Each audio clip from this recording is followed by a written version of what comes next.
There is nothing. Only warm primordial blackness. Your conscious ferments in it. No larger than a single grain of malt. You don't have to do anything anymore.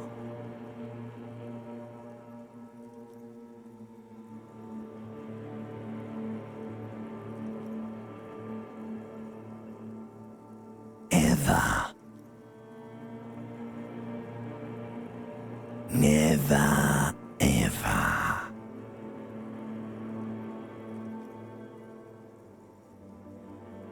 An inordinate amount of time passes. It is utterly void of struggle. No ex-wives are contained within it.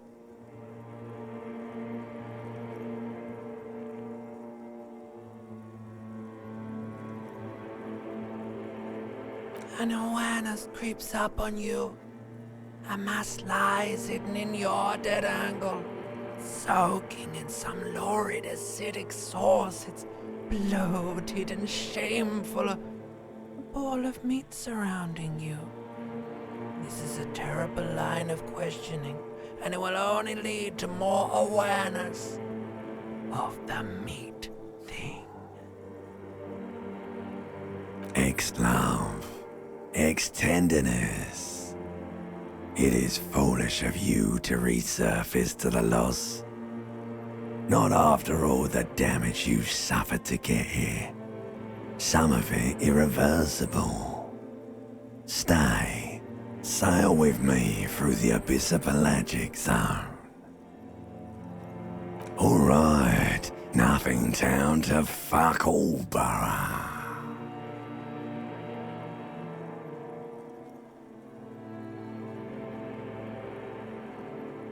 Great choice, Elder One. It has always been like this, and it always will.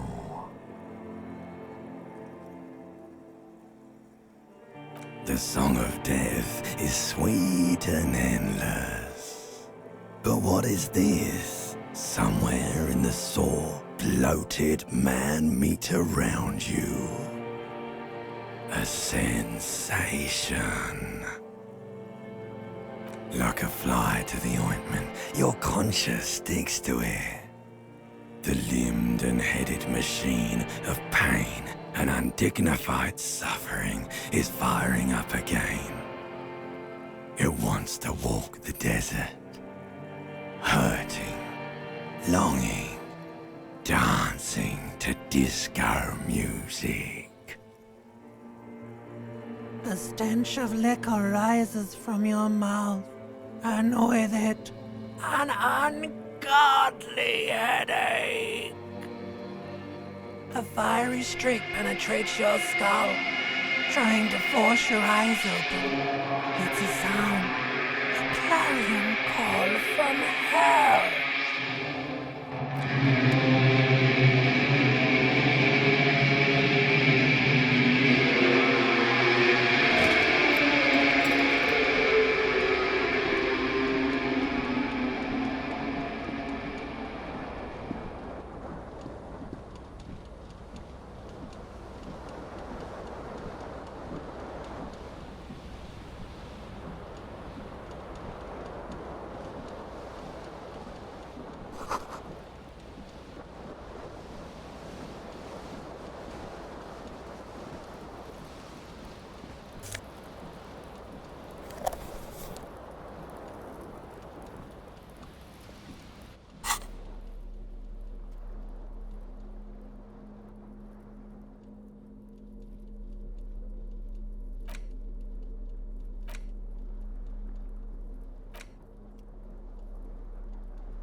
This fan has two chain pull switches.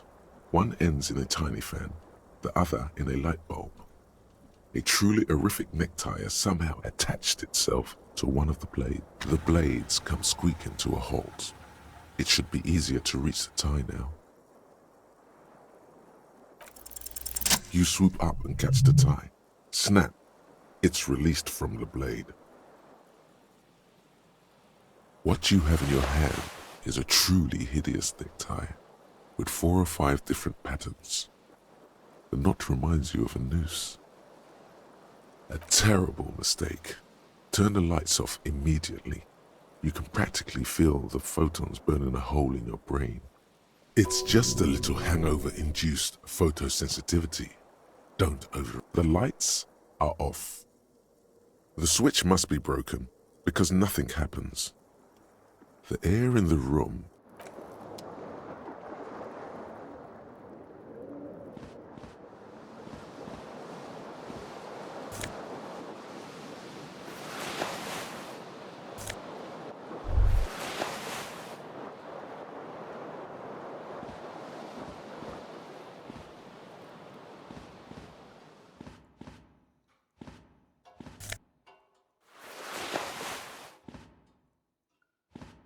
A mirror hangs above a bent and broken sink.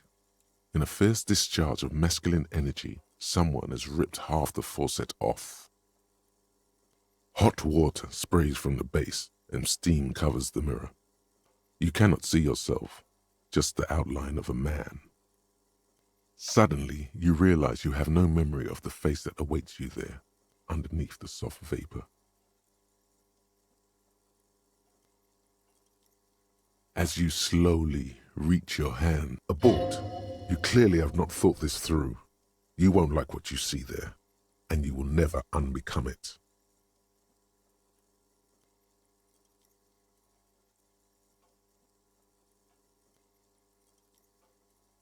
Behold. You have no idea who this thing is, do you? Whatever it is, at least it's dead now. There's clearly rigor mortis on your face.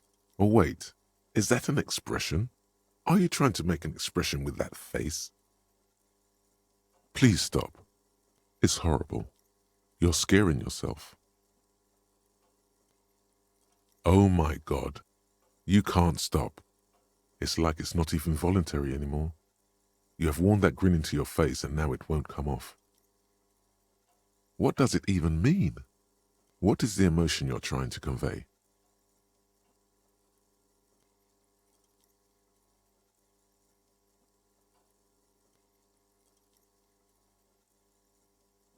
You should check yourself for a pulse, because from here it looks like a cadaverous spasm.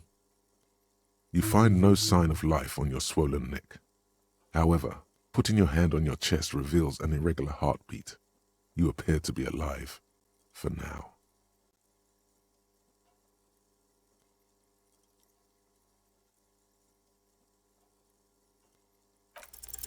Like the rest of you, it comes from a bad place somewhere in the past.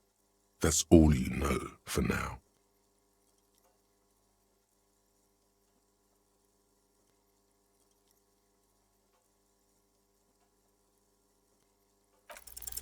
It's too late, like an image on film.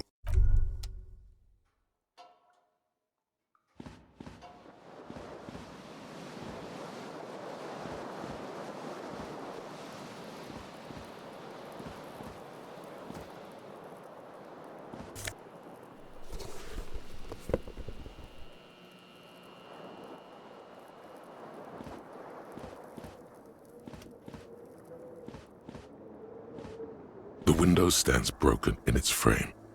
Cold wind blows in. What do you mean, assess the damage? How would you do that? What are... The morning light hurts your eyes. It's hazy, but you see the ocean and some war-torn buildings.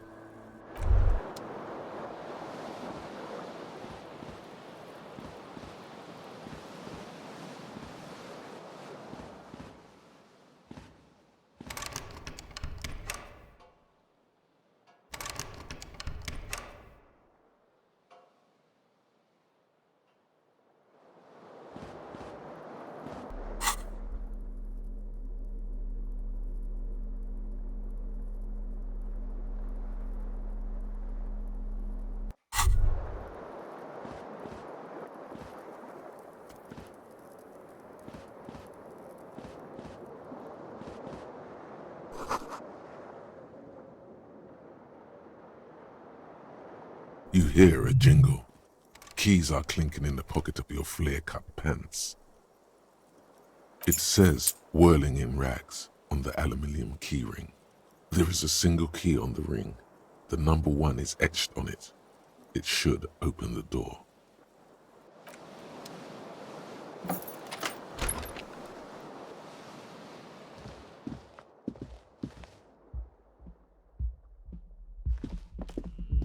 Hello, officer.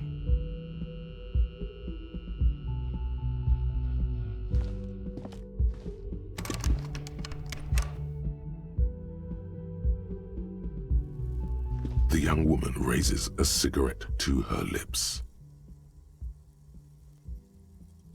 Her eyes are brown and her face is speckled with birthmarks. She can't be more than 28.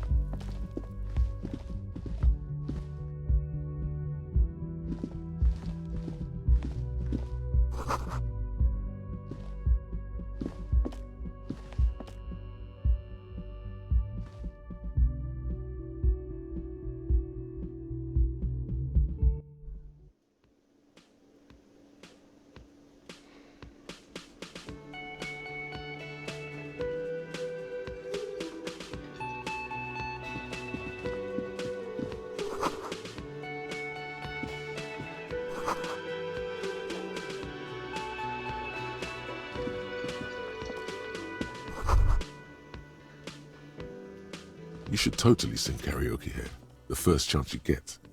Your emotions need to be expressed. People need to know your vast, oceanic soul.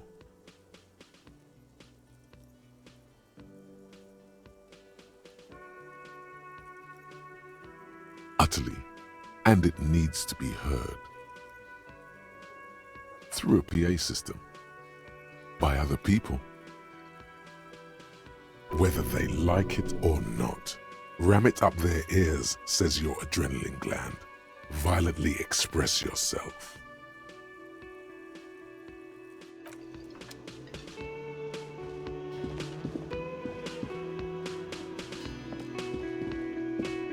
A man in his late 20s stands behind the counter, inspecting a stuffed seabird. As you approach, he gives you a sideways glance, then looks down again. That was disdain in his eyes. Even now he's purposely ignoring you.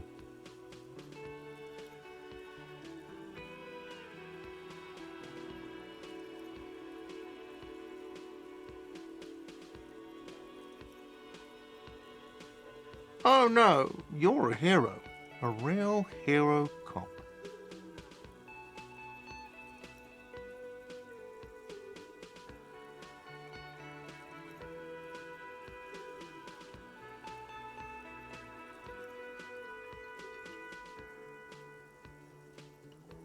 What kind of question is that?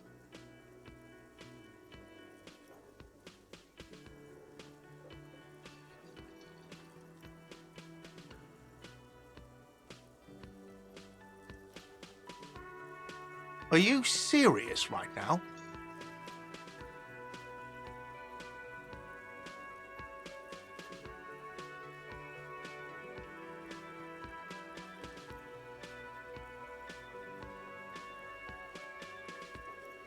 I really don't know what to say to that.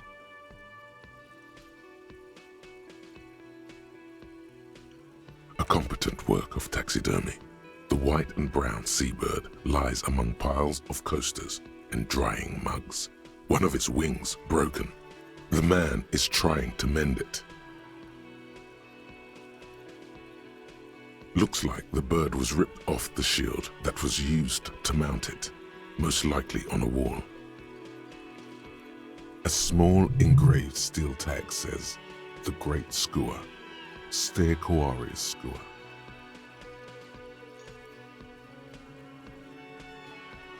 Look, your buddy is over there. Why don't you go and talk to him, okay? He pretends not to hear you, concentrating on the bird instead. No, I'm not the bartender. I'm the cafeteria man. He's very animated all of a sudden. This seems like a touchy subject.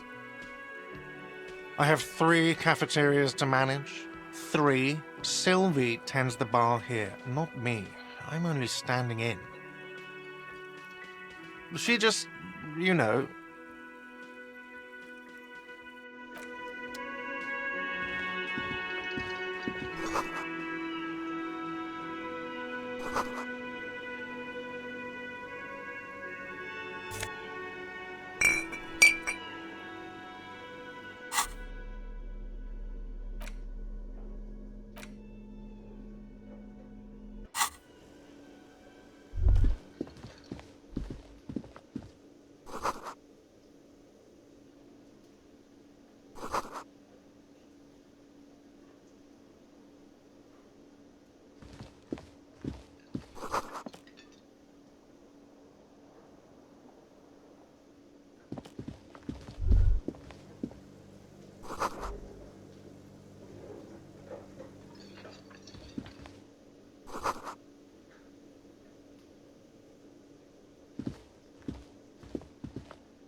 Hello, sweetie.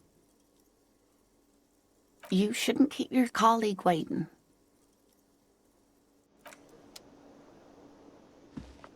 A bespectacled man in an orange bomber jacket is tapping his foot on the floor. Looks like he's waiting for someone. You. As you approach, he narrows his eyes and extends his hand in greeting.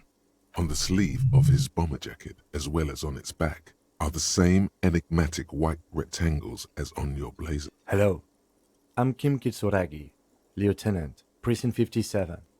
You must be from the 41st. You realize he is waiting for your name. Concentration makes you squint your eyes. Your name should be deep gold and orange, like a forest fire looming on the horizon, but mixed with the stench of liquor rising from... Okay then. It looks like we had a little scheduling error on Sunday. Saturday too, actually.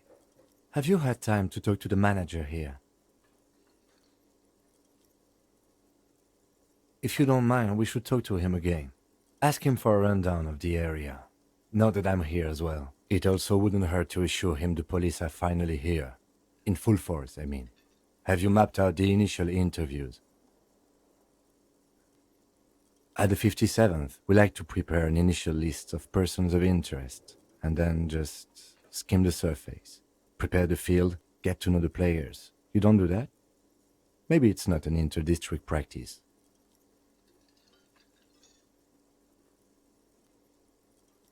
Good. But even if you haven't, we'll have time for that after we take a look at the coroner's case. Have you removed the dead body from the tree?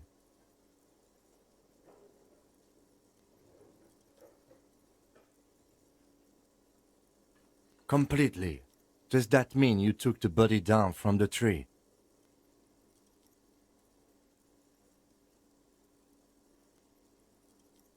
Sure. But did you take it down from the tree? So, the body is still in the tree. This is the first time you detect a weariness in the lieutenant's voice. It is obvious he would have preferred for the body to no longer be in the tree.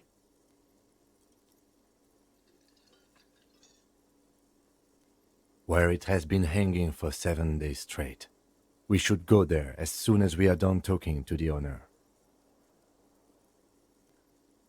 What a shame. Get to it now. Rip that body down from the tree. After you, officer.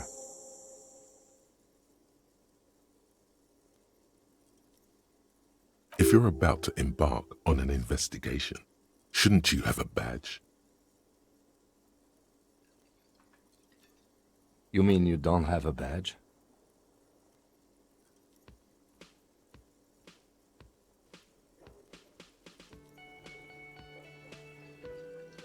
Losing your identification card is a serious matter. My vehicle has a shortwave. You can use it to report your badge missing. I advise you to try to locate it as quickly as possible, but getting the body down should still take precedence. Lieutenant Kitsuragi is now in your party. You can talk to him whenever by interacting with him.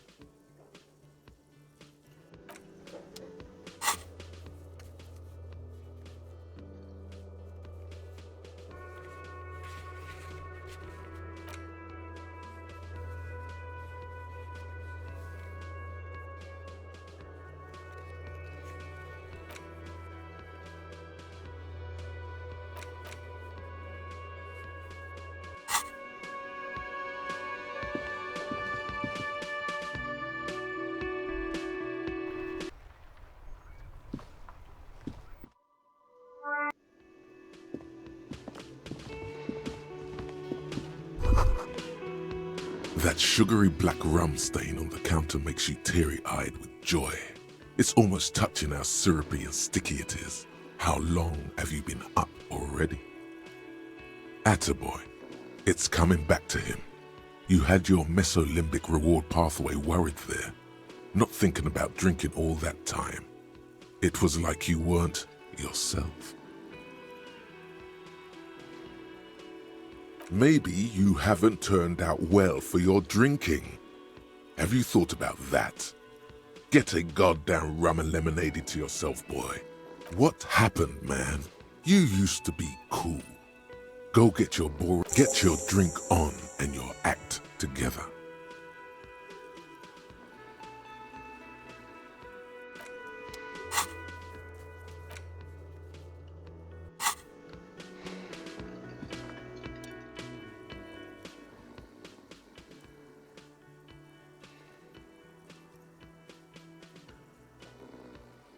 A colorful piece of plastic is dangling from his carabiner. Makes your fingers itch. On the counter, rolled out of his open hand, you see a blister pack of headache medicine.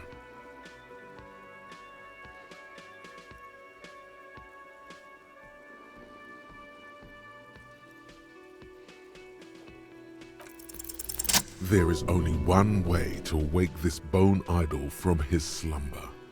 Roar like a hurricane. Rip the buildings from the earth. Why the yelling, man?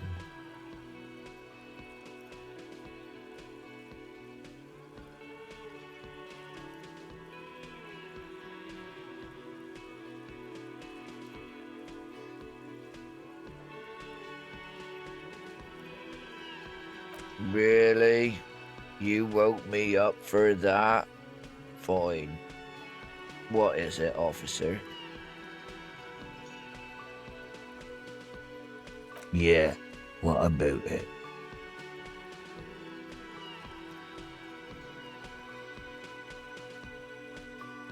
You know, people die here every day. Someone's found in a ditch, another one falls in a manhole, a third one gets eaten by stray dogs. If someone has decided to die on top of a tree, then how is it my concern?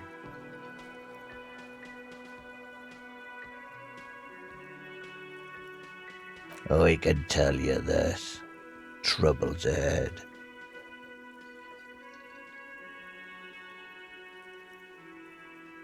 You have a pretty solid feeling that the man's not just mouthing off. He's strong, but even he has reasons to be cautious here.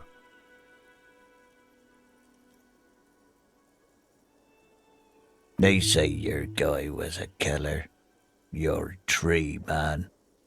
He has friends, same as him, killers. There's only one thing they know well. How to wreak havoc. Everyone. It's a local rumor. You heard what I said. Draw your own conclusions.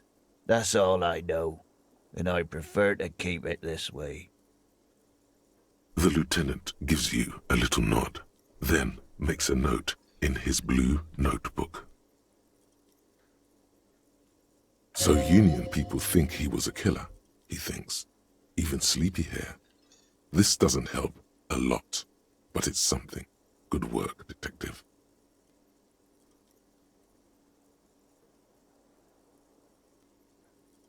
The dock worker doesn't answer.